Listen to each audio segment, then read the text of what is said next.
My brother-in-law, Sammy, lost his home shortly after his divorce 10 months ago. He moved in with us and brought his twin daughters, Olivia and Sloane 18, with him a couple of months ago. His sister, my wife, and I have one daughter, Zoe 16, and she and her cousins aren't close but get along fine. Olivia and Sloane have no respect for Zoe's privacy, none. They used to walk into her room and take everything they get their hands on. Makeup, phone accessories, clothes, school laptop, etc. Zoe complained a lot, and I've already asked the girls to respect Zoe's privacy and stop taking things. My wife and Sammy saw no issue with this. After all, they're girls and this typical teenage girl's behavior. I completely disagreed.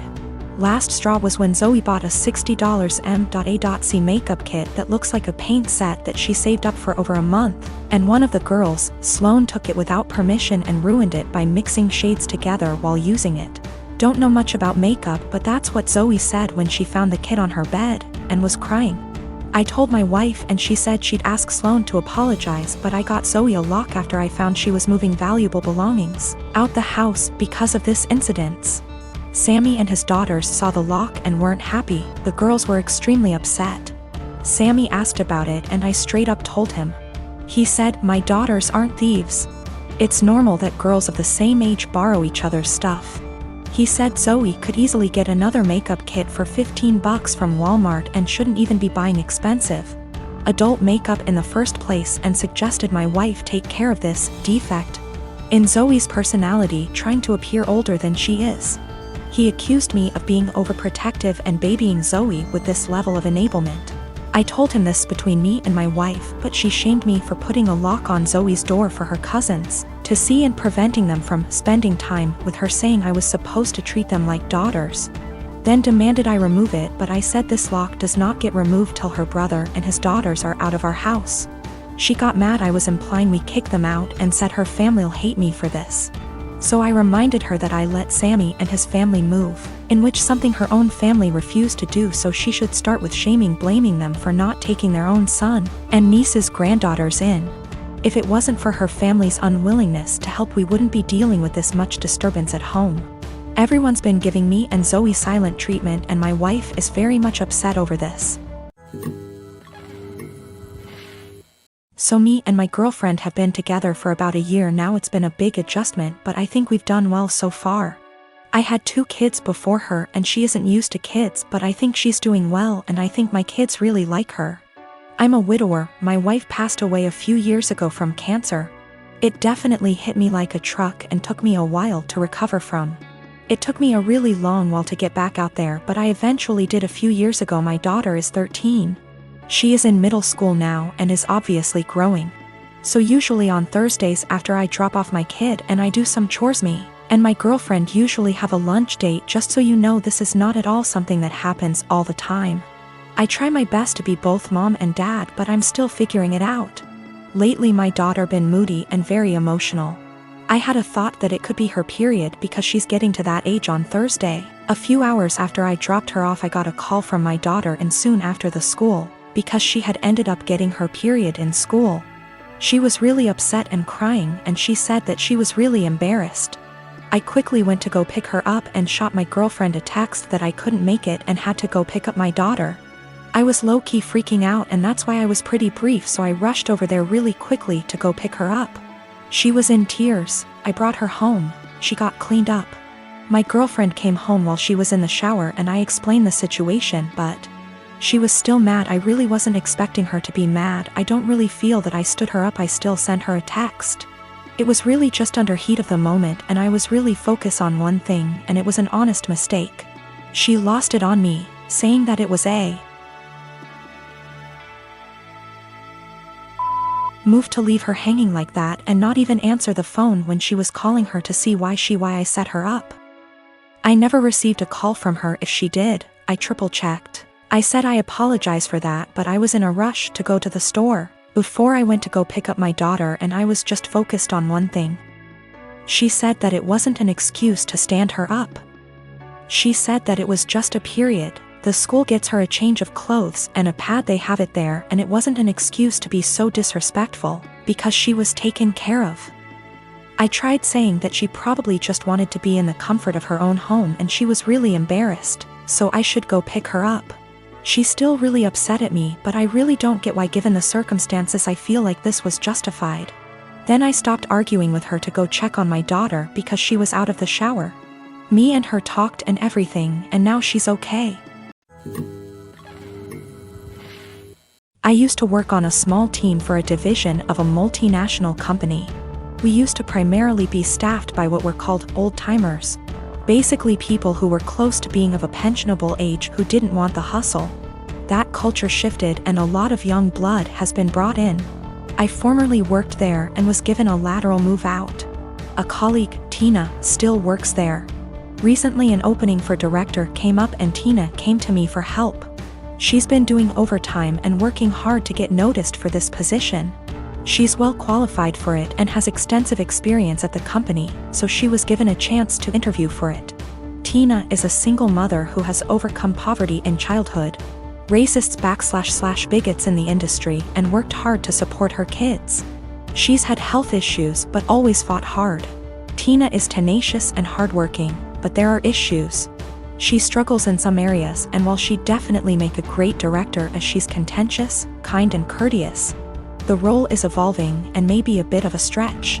Nonetheless, I helped her with her application and presentation. Beyond being colleagues, she and I are friends. We spend a lot of time outside of work together. We're the only women of color in our respective areas, and share a lot of our deep feelings and thoughts. She worked hard and put together a good presentation. I was really proud of her. She presented this morning at 9:30 and got through it and was out by 10 o'clock. Most of the other applicants were internal and interviewed yesterday, but one person was recommended by a senior VP in a different department. The guy who was recommended is a 30-year-old hotshot. I think he may actually be in his late 20s. He will soon graduate from an Ivy League MBA and is the definition of corporate style. They gave him a last-minute presentation slot immediately following Tina.